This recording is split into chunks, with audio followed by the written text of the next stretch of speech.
বলছি আদালতের নির্দেশকে কিভাবে দেখছেন? আদালতের নির্দেশকে প্রথমেই স্বাগত জানাচ্ছি। সিবিআই এর উচিত অবিলম্বে এফআইআর দায়ের করে পুলিশের কাছ থেকে সমস্ত কাগজপত্র নিয়ে যাওয়া।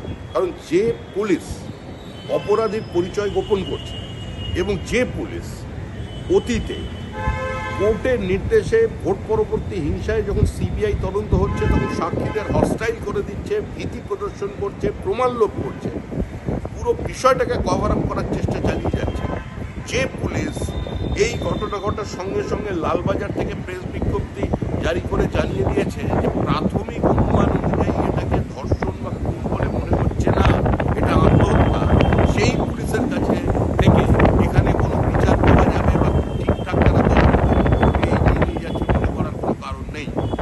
পুলিশ এখানে কাজ করছে প্রমাণ লোপের জন্য। এত বায়োলজিক্যাল এভিডেন্স এখন সিবিআই এসেও সমস্ত কিছু খুঁজে পাবে না। যেটুকু আছে সেটুকু যদি পেতে হয় আর প্রকৃত অপরাধীর যদি সন্ধান পেতে হয় তাহলে অবিলম্বে সমস্ত কাগজপত্র এবং প্লেস অফ অফার